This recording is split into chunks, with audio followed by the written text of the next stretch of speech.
Cuando mi esposo me pidió el divorcio después de 15 años de matrimonio, no discutí. No grité. Solo firmé los papeles en silencio.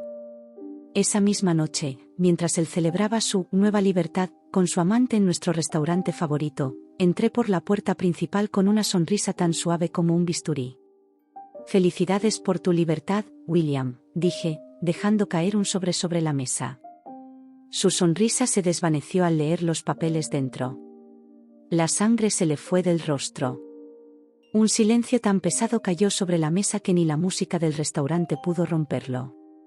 Dentro del sobre, las pruebas de ADN. Esa fue la manera en que terminó mi matrimonio. No con gritos, ni con insultos, sino con el sonido seco de un corazón rompiéndose y la verdad cayendo como una bomba en medio de su mentira. Recuerdo el instante exacto en que todo empezó a desmoronarse. Martes, 9:17 de la mañana. Los gemelos estaban en el colegio y Emma en su clase de piano. Yo doblaba la ropa para la tintorería cuando, al abrir el closet, vi su bolso del gimnasio escondido detrás de sus zapatos italianos, alineados con precisión quirúrgica. El cierre estaba medio abierto. Adentro, su camisa blanca arrugada. Y sobre ella, una mancha de lápiz labial rojo, un rojo demasiado intenso, demasiado carnal, demasiado ajeno a mí. No era sangre.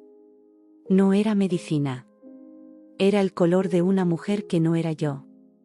Durante unos segundos, me quedé paralizada con la tela entre las manos. Podía escuchar mi corazón latir en los oídos, cada golpe como un eco dentro de una cueva. El mundo que había construido durante 15 años comenzó a agrietarse con un sonido invisible. William Carter, el respetado cirujano cardíaco.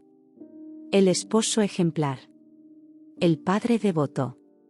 Tenía otra vida, otra mujer, y ahora, un rastro de labial que lo delataba. Por años nos habían llamado la pareja perfecta. Él, el doctor brillante que salvaba vidas. Yo, la esposa impecable que lo acompañaba a cada evento, que mantenía la casa en orden, que sonreía en las galas mientras él brindaba diciendo: «Jennifer lo hace todo posible, no podría hacerlo sin ella». Los demás reían, brindaban, y yo creía cada palabra. Pero ahora, mirando esa camisa, entendí que todo había sido una representación cuidadosamente ensayada. Una vida de mentira, decorada con sonrisas y apariencias. Durante los meses anteriores, había señales. Largas noches de cirugías de emergencia. Viajes de congresos médicos. Llamadas que interrumpían nuestras cenas. Excusas que yo aceptaba porque confiaba ciegamente. Las conversaciones se habían vuelto frías, mecánicas. Ya no hablábamos de sueños, sino de horarios, de tareas, de citas médicas. Cuando organizó su última cena con colegas para celebrar su ascenso como jefe de cirugía, lo preparé todo con esmero, velas, flores, una sorpresa. Él sonrió para las fotos, brindó ante todos, y esa misma noche me dijo que lo había avergonzado frente a la junta directiva. Durmió en la habitación de invitados. «Está estresado», me repetí 1000 veces. «Es la presión del cargo». Mi hermana me advirtió. «Los hombres cambian cuando alcanzan poder, Jen». Pero yo no quise escucharla. Pensé que ella hablaba desde el resentimiento de su propio divorcio. Lo que no sabía era que su advertencia no solo era cierta, sino insuficiente. William no solo había cambiado. Había estado fingiendo toda su vida.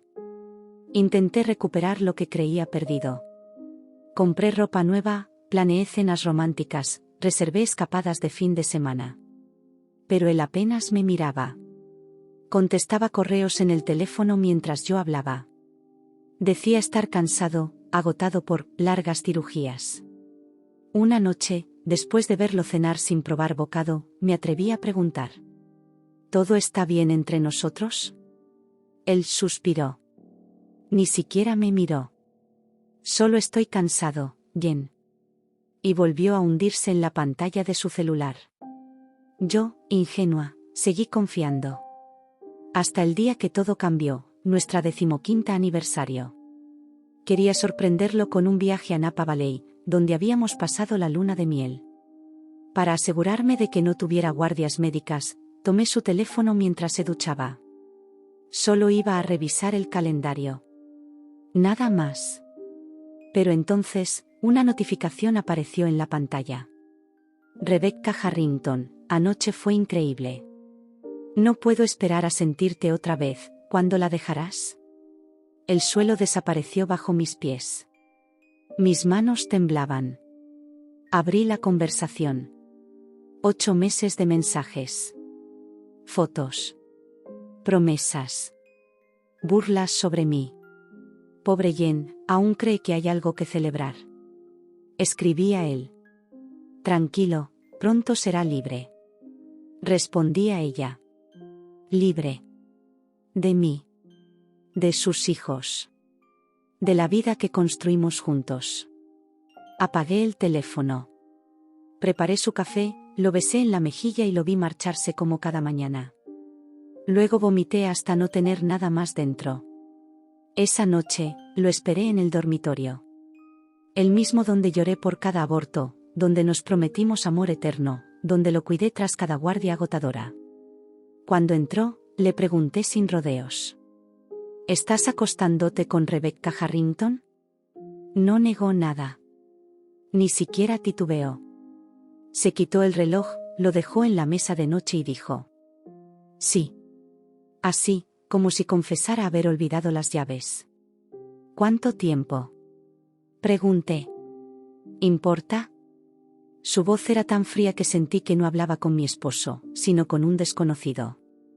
Quiero el divorcio, Jennifer. No, lloré. No grité. Solo lo observé mientras decía que había superado esta vida, que necesitaba empezar de nuevo antes de que fuera tarde. Yo era el ancla que lo retenía, según él. La mujer que se había vuelto invisible. He dado 15 años a esta familia, le dije, ¿y tú? Él sonrió con amargura. Yo salvo vidas todos los días. ¿Qué haces tú, Jennifer? ¿Horneas galletas para los bazares del colegio? Cada palabra me cortó como bisturí. Yo había renunciado a mi carrera de maestra para apoyarlo, para que él pudiera estudiar, crecer, brillar. Había criado a nuestros 3 hijos, mantenido el hogar, organizado eventos para su hospital. Pero para él, yo era solo una sombra útil. Estarás bien, dijo, ajustándose la corbata. Te dejaré todo arreglado. Los niños se adaptarán. Siempre lo hacen. Durmió en la habitación de invitados esa noche. A la mañana siguiente, cuando bajé a la cocina, encontré una tarjeta sobre la mesa.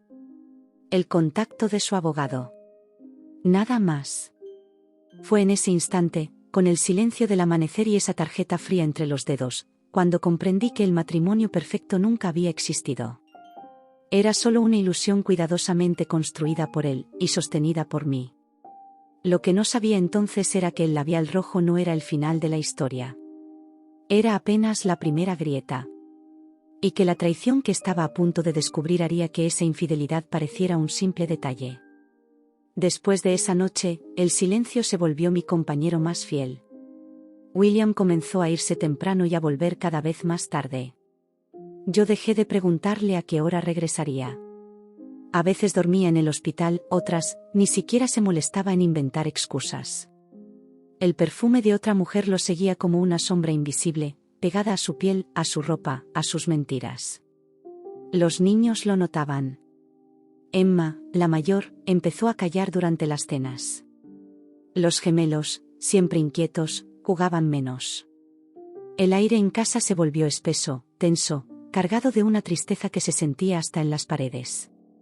Yo me mantenía en automático. Despertaba, preparaba desayunos, llevaba a los niños al colegio, sonreía en los pasillos como si nada ocurriera. Pero dentro de mí, algo se estaba gestando. Una calma distinta. Una calma peligrosa. No iba a destruirme. No esta vez. Empecé a observar. A tomar nota mental de cada detalle. De cada palabra que él pronunciaba sin pensar.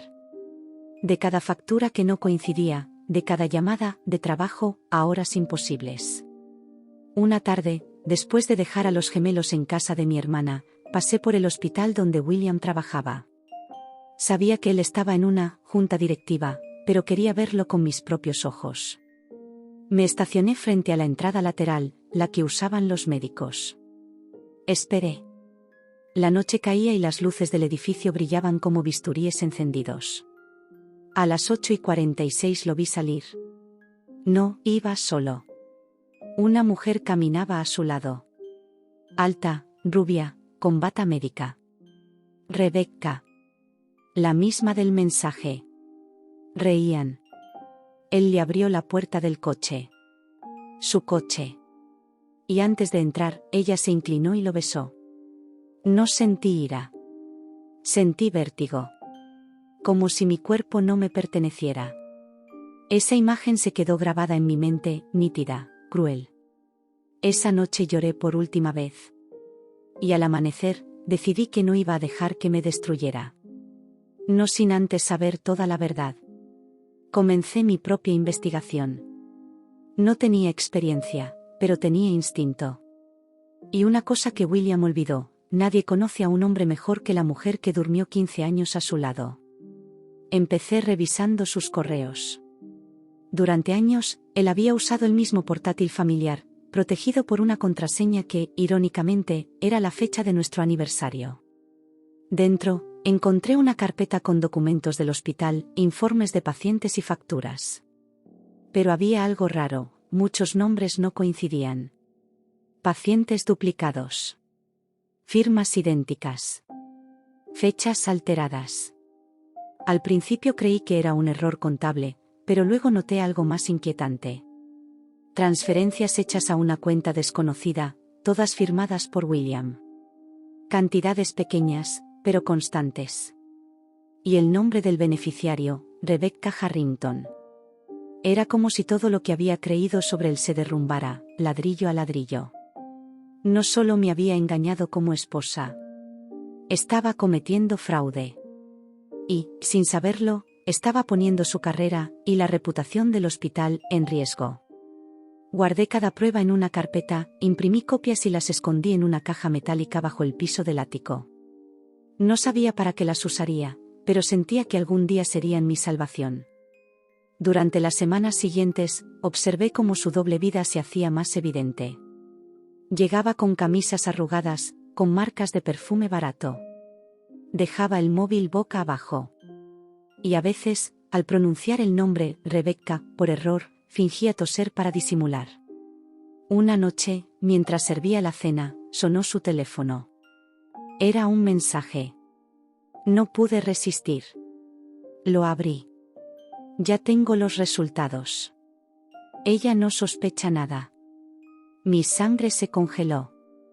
Ella no sospecha nada. ¿De qué hablaban? ¿De mí? ¿De otra persona? Esperé a que se duchara y revisé el chat completo. Los mensajes estaban llenos de un lenguaje extraño, casi clínico. Los registros del ensayo están listos. Los donantes ya fueron transferidos. Solo falta la firma del director. No entendía todo, pero algo en mi pecho me decía que era grave. Más grave que una simple infidelidad. Busqué en internet el nombre de la clínica donde trabajaban. Aparecieron reportes de donaciones médicas, estudios clínicos y programas de investigación. Y, entre los nombres de los beneficiarios, encontré uno que me hizo temblar. Emma Carter. Mi hija. Abrí la carpeta médica que William guardaba en su estudio. Dentro, encontré los historiales de nuestros hijos. Pero uno de ellos no correspondía a Emma. Era de una niña con otra fecha de nacimiento, pero con su mismo número de registro. El corazón me latía tan fuerte que apenas podía respirar. No era posible. No podía ser. ¿Había usado los datos de nuestra hija para firmar algún tipo de experimento? ¿Para recibir fondos ilegales? Durante días no dormí. Revisé cada documento, cada correo. Y cada descubrimiento me hundía más en un abismo que ya no podía detener. Cuando por fin lo confronté, lo hice sin rabia. Solo con una carpeta en la mano y la voz más serena que pude reunir. Explícame esto. William la miró, luego me miró a mí. ¿Dónde encontraste eso? En tu computadora. No tenías derecho.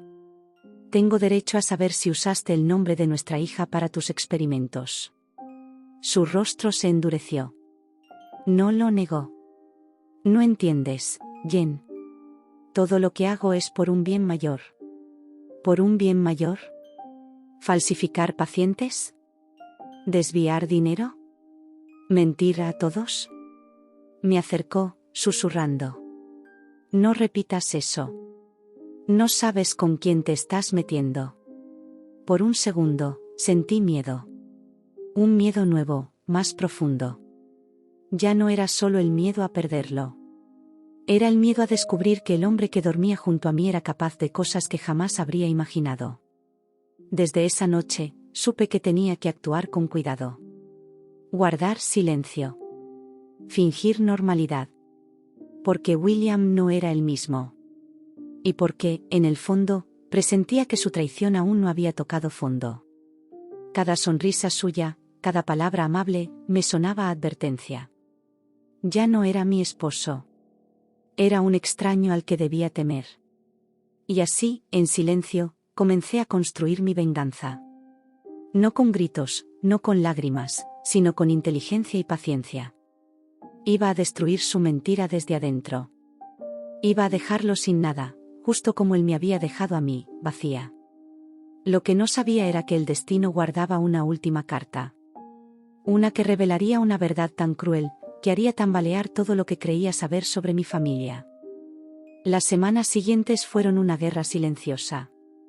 William actuaba como si nada hubiera pasado. Me hablaba con una amabilidad ensayada, casi condescendiente, como quien intenta calmar a alguien que ya no importa. Pero yo lo observaba todo. Cada gesto. Cada mentira. Cada llamada que cortaba apenas entraba a una habitación. Vivíamos bajo el mismo techo, pero éramos extraños. Dos actores interpretando un matrimonio muerto. El aire en casa era denso. Emma se encerraba cada vez más en su cuarto, los gemelos discutían por cualquier cosa y yo fingía normalidad. Pero por dentro, algo hervía. La necesidad de entender. De llegar hasta el fondo. Una mañana, mientras William se preparaba para una conferencia en Chicago, recibí una llamada del hospital. Una voz femenina, amable, pero nerviosa, preguntó por él. ¿El doctor Carter se encuentra? No, salió hace un momento. ¿Quién llama? Soy la asistente de la doctora Miller, del área de genética. Necesitamos confirmar algunos resultados antes de enviarlos al laboratorio central. Genética. La palabra me atravesó como un rayo. Cuando colgué, no pude resistir. Fui directo a su estudio. La puerta estaba cerrada con llave, pero el cerrojo era el mismo de siempre. Lo abrí con una horquilla, como había hecho 1000 veces cuando los niños jugaban allí. Sobre el escritorio, perfectamente ordenado, había una carpeta azul con el sello del hospital. La abrí. Dentro, un conjunto de resultados médicos. Pruebas de ADN. 3 nombres. El suyo. El mío. Y el de Emma Carter. Mi respiración se detuvo. Volví a mirar los documentos, buscando entender. El papel decía lo imposible. No existe compatibilidad genética entre William Carter y Emma Carter. Al principio creí que era un error. Tal vez un informe duplicado. Pero había algo más, una firma al final. La de Rebecca Harrington. Todo dio vueltas. Las manos me temblaban. Sentí el suelo ceder bajo mis pies. El hombre con el que había compartido 15 años de vida, no era el padre de mi hija. O peor aún, había manipulado los resultados para ocultar algo mucho más oscuro. Corrí al cuarto de Emma. Ella dormía, con los audífonos puestos, ajena a todo. Su respiración tranquila, inocente. ¿Cómo podía ser que ese ángel no fuera su hija? ¿Cómo podía ser que toda su vida fuera una mentira? Me arrodillé junto a su cama y lloré en silencio, hasta quedarme sin lágrimas. Cuando William regresó esa noche, yo ya lo sabía todo. Pero no dije nada. Solo lo observé cenar, hablar sobre su viaje, mientras mi mente repasaba cada momento de nuestra vida juntos, buscando señales que nunca vi. Esa madrugada, no dormí. Me quedé en la oscuridad, repasando cada posibilidad. Y entonces entendí algo: si Rebecca había firmado ese documento, debía tener las respuestas. Al día siguiente, la busqué. No en el hospital, sino en su perfil profesional. Encontré su correo institucional, su dirección y una lista de publicaciones científicas. Entre ellas, un artículo sobre modificación genética embrionaria y donación de muestras clínicas. Y al final del documento, los nombres: William Carter y Rebecca Harrington. Publicaron juntos. Hace 15 años. Todo encajó. Rebecca no era una aventura reciente. Era del pasado. Del inicio. Mi mente se nubló. Recordé los primeros años de matrimonio. Las dificultades para concebir. Los tratamientos, las clínicas, las noches de esperanza rota. William insistió en encargarse de todo, en consultar a un colega especialista. Rebecca era esa colega. La médica que nos ayudó a traer a Emma al mundo. Pero ahora entendía lo que realmente había ocurrido. Rebecca no solo ayudó en el proceso. Ella fue parte del proceso. Me temblaban las manos cuando abrí la carpeta médica antigua que guardaba en el ático. El nombre de Rebecca aparecía allí también, como supervisora del tratamiento de fertilidad. Y en los documentos, una nota marginal que nunca había visto. Muestra viable código RH, 13. RH. Rebecca Harrington. Mi estómago se revolvió. No podía ser. Busqué entre los papeles los informes de laboratorio y lo confirmé. La donante genética de nuestro primer embrión. No era anónima. Era ella. Mi esposo no solo me había engañado con esa mujer. Había traído al mundo a nuestra hija con su ADN. Ella era la madre biológica de Emma. Me quedé paralizada, mirando el vacío, con el sonido de mi corazón retumbando en la cabeza. No sabía si gritar, llorar o romperlo todo. Sentía que el aire se me escapaba del cuerpo. Cuando William regresó esa noche, lo esperé en la sala, sentada en silencio, con los documentos sobre la mesa. Él los vio y palideció. ¿Dónde encontraste eso?, susurró. ¿Es cierto? No respondió. Solo bajó la mirada. ¿Es cierto, William?, repetí, con la voz quebrada.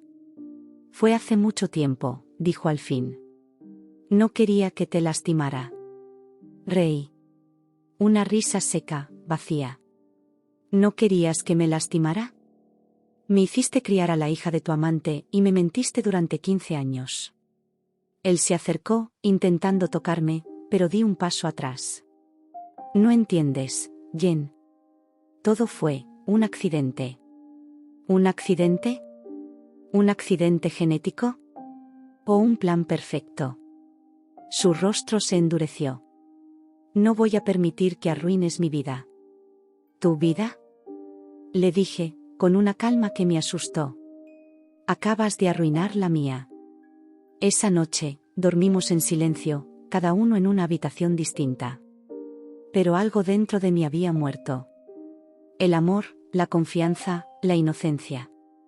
Todo había desaparecido. Los días siguientes fueron una niebla. Comía sin saborear, hablaba sin escucharme, respiraba sin sentirlo.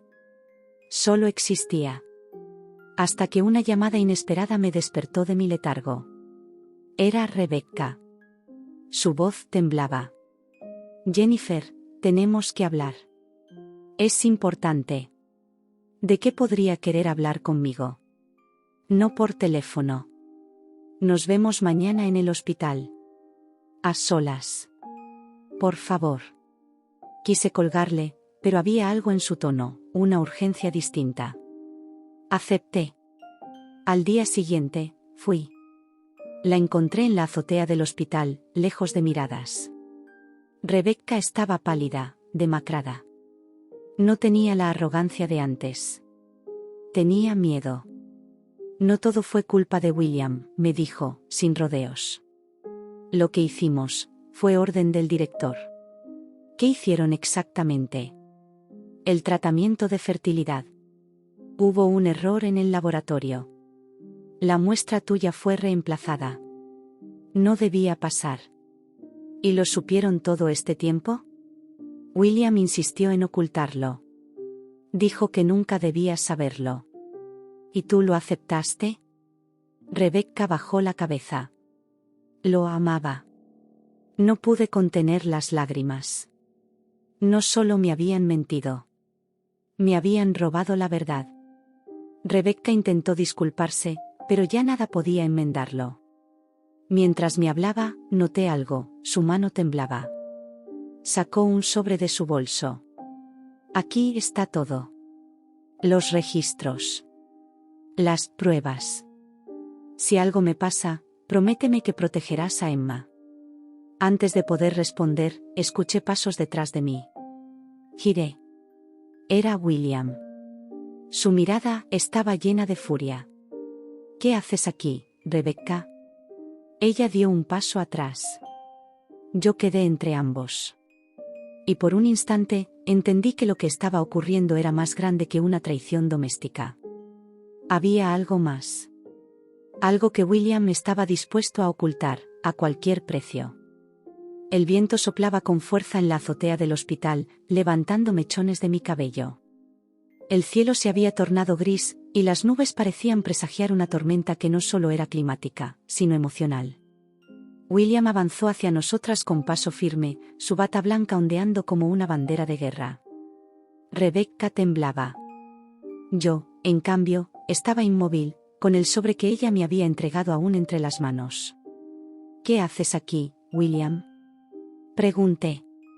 Su mirada iba de mí a Rebecca, desconfiada, tensa. Esto no es asunto tuyo, Jen. Su voz era seca, controlada. ¿No es asunto mío? Me mentiste durante 15 años. Me robaste una hija que creí mía. ¿Y ahora me dices que no es asunto mío? Rebecca intentó hablar, pero él la interrumpió con una orden. Cállate. Esa voz no era la del hombre que había amado. Era la de alguien que había perdido todo rastro de humanidad. William, dijo ella, temblando, ya basta. No puedo seguir callando. ¿Qué le dijiste? Gritó él. La verdad. ¿Estás loca? ¿Quieres destruirlo todo? Su rostro se deformó en una mezcla de rabia y miedo. Por primera vez, lo vi realmente vulnerable. No era el cirujano brillante ni el esposo seguro de sí mismo. Era un hombre acorralado. Un hombre que sabía que su mundo estaba a punto de colapsar. ¿Qué más me ocultas, William?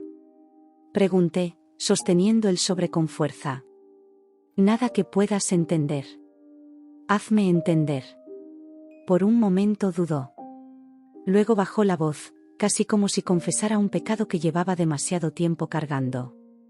No fue solo un error, Jen. No fue un intercambio de muestras. Fue un acuerdo. ¿Un acuerdo? ¿Con quién? Con el director del programa de investigación. Teníamos que demostrar la viabilidad del tratamiento. Usamos material genético compatible, el de Rebecca. Mis piernas se aflojaron. Rebecca lloraba en silencio. William siguió, con una mezcla de culpa y frialdad científica. El proyecto era ilegal. Pero funcionó. Emma nació sana. Y con eso, conseguimos los fondos que necesitábamos. ¿Fondos? Repetí, incrédula. ¿Usaste a nuestra hija como un experimento de laboratorio? Él no respondió. Solo me miró, sabiendo que ya no había vuelta atrás. Rebecca intentó intervenir. William, tienes que detenerte. Si esto sale a la luz, nos hundirán a todos. Él se volvió hacia ella con una furia que me heló la sangre. Tú fuiste quien lo arruinó todo. No debiste contactarla. Dio un paso hacia ella, y por instinto, me interpuse. «No te atrevas a tocarla», le grité. Él se detuvo. Por un segundo, pensé que iba a reaccionar. Pero en sus ojos ya no había razón. Solo miedo y desesperación.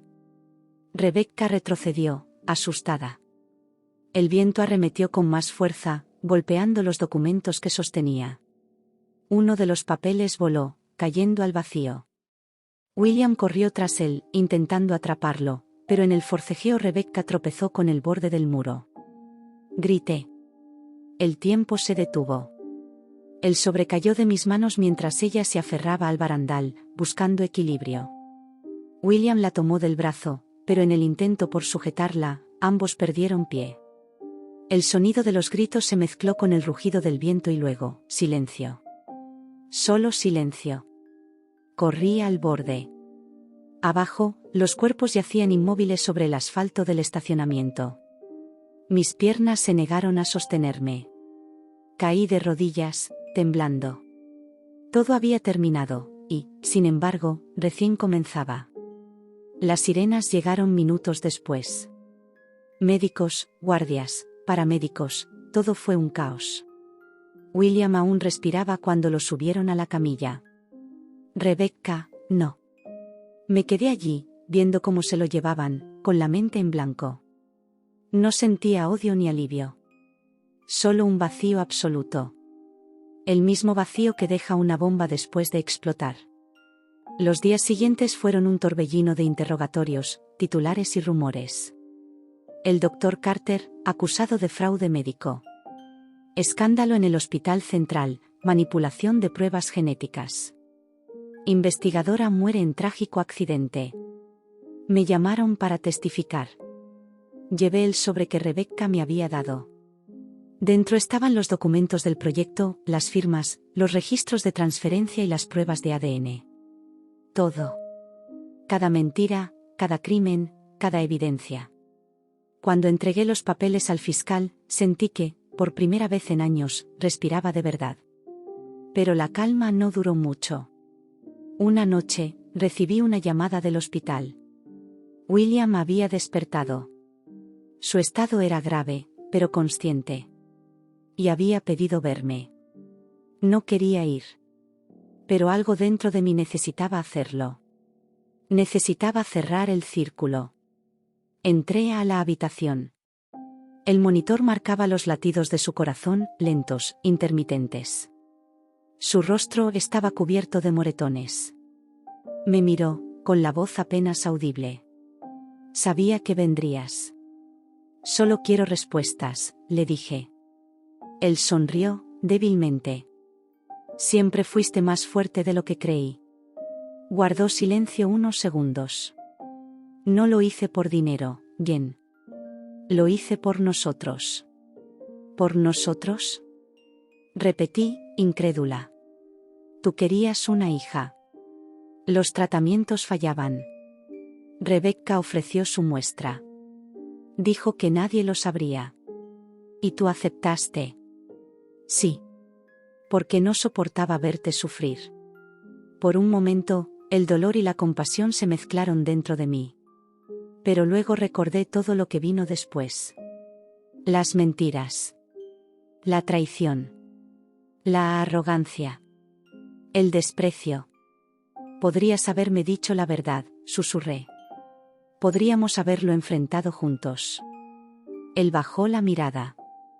No sé cuándo dejé de ser el hombre que merecías. Las lágrimas me nublaron la vista. Ya es tarde, William.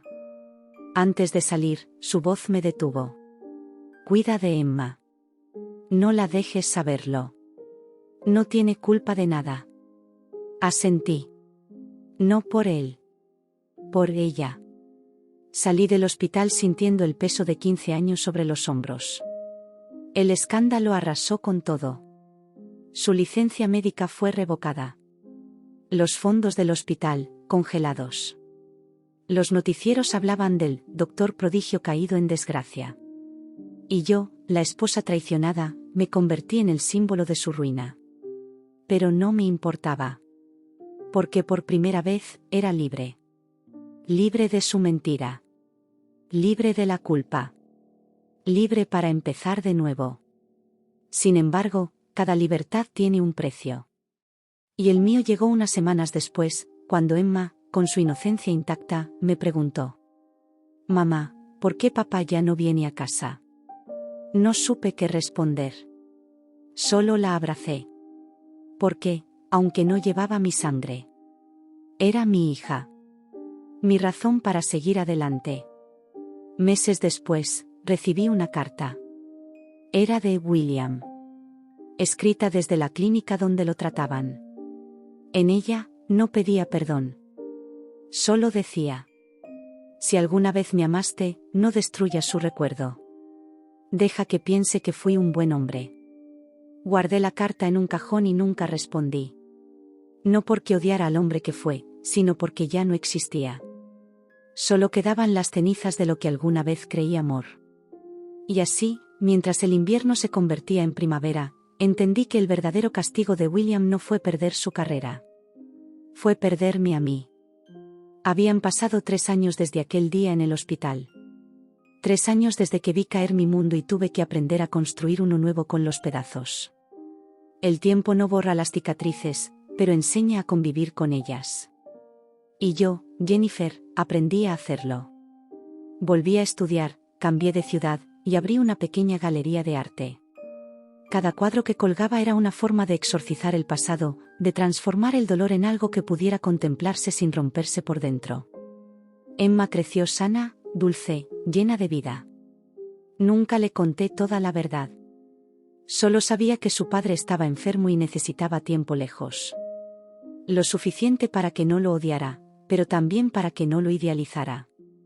A veces, al mirarla, veía a Rebecca en sus ojos. Y aunque al principio dolía, con el tiempo comprendí que eso también era parte de su belleza. La vida se abre camino incluso entre las ruinas. Un día, recibí una invitación inesperada. Era de mi madre. «Queremos hacer una reunión familiar», me dijo por teléfono. «Han pasado años, Jenny. Todos te extrañan». Al principio dudé. Volver significaba enfrentar todo lo que dejé atrás. Los susurros. Las miradas.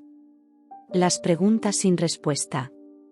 Pero una parte de mí necesitaba cerrar el círculo. Así que acepté. El evento sería una cena elegante en casa de mis padres. Una de esas que parecen salidas de una postal, donde todo brilla, pero nada es real. El jardín estaba iluminado con luces cálidas, las copas tintineaban y las risas fingidas llenaban el aire. Entre los invitados, vi rostros familiares, y otros que no esperaba ver jamás. En el extremo del salón, apoyado en un bastón, estaba William. Más viejo. Más delgado. Con la mirada apagada. Casi no lo reconocí. Mi madre lo había invitado. Por compasión, dijo. Pero en el fondo, lo hizo porque todavía lo consideraba el hombre perfecto para mí. Como si todo lo ocurrido hubiera sido un malentendido pasajero. Respiré hondo. No iba a dejar que su presencia arruinara lo que había logrado reconstruir. Así que sonreí, tomé a Emma de la mano, y avancé con paso firme hacia la mesa principal. Durante la cena, las conversaciones giraban en torno a los mismos temas de siempre: trabajo, viajes, hijos perfectos. William me observaba desde el otro extremo, sin atreverse a hablar. Y por primera vez, no sentí rencor. Solo una distancia enorme. Como si lo que alguna vez tuvimos fuera parte de otra vida, de otra persona. Cuando llegó el momento del brindis, mi madre se levantó con su voz entusiasta. «Esta noche quiero celebrar algo especial. La vida, la familia, y el reencuentro de quienes alguna vez estuvieron separados por el destino». Sus palabras resonaron en el aire, llenas de esa hipocresía elegante que siempre la caracterizó. Tomé mi copa, pero no bebí. William me miró, buscando una señal, un gesto. Pero ya no había nada que leer en mí. Fue entonces cuando uno de los invitados, un joven abogado que trabajaba en el mismo hospital donde todo ocurrió, se acercó al micrófono. Antes del brindis, quiero reconocer algo, dijo. Esta noche está con nosotros una mujer admirable, cuyo testimonio ayudó a destapar uno de los mayores casos de fraude médico del país. El silencio cayó sobre la mesa. Gracias a ella, continuó, muchas víctimas obtuvieron justicia. Y el sistema cambió. Todos me miraron. Mi nombre fue pronunciado. Jennifer Carter. Mi madre abrió los ojos, confundida. William bajó la cabeza. Y yo, simplemente sonreí.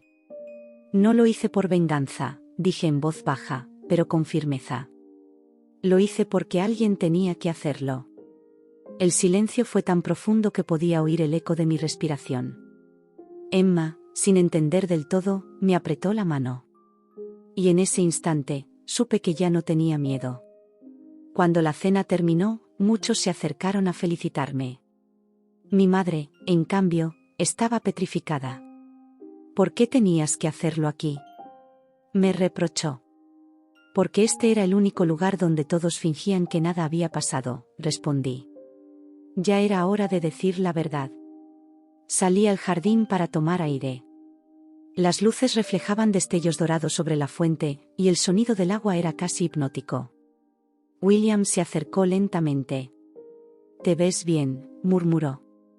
«¿Y tú, viejo?». Rió con amargura. «Supongo que lo merezco». «No lo sé», le dije. «El castigo real no siempre es perderlo todo. A veces, es tener que vivir sabiendo lo que hiciste». Él asintió, con la mirada vacía. «Emma está hermosa», dijo, con un hilo de voz. «Sí. Y feliz. Eso es lo único que importa». Guardamos silencio unos segundos. Luego, sin mirarlo, añadí. «No te odio, William. Pero tampoco te perdono. Simplemente, ya no eres parte de mi historia». Me di la vuelta y caminé hacia la salida, dejando atrás el jardín, las luces y los fantasmas.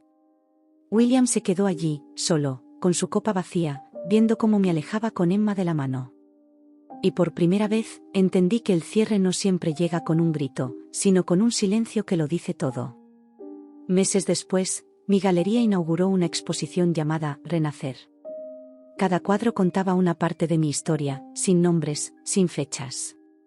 Solo emociones. Dolor, pérdida, redención.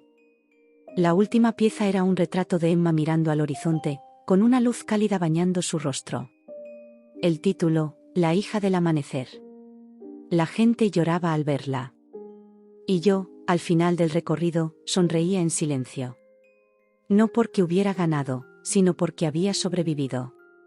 Una tarde, mientras cerraba la galería, una mujer mayor se me acercó.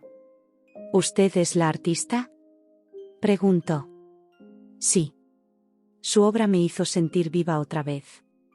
Mi hija también fue víctima de un médico sin alma. Gracias por contar lo que muchos callamos. Sus palabras me estremecieron. Ahí comprendí que mi historia ya no me pertenecía solo a mí. Era la voz de muchas. Esa noche, de regreso a casa, Emma dormía en el asiento trasero. El cielo estaba despejado, y una luna enorme iluminaba la carretera. Encendí la radio y una canción suave llenó el silencio. Pensé en todo lo que había perdido, en todo lo que había ganado, y en lo que aún estaba por venir.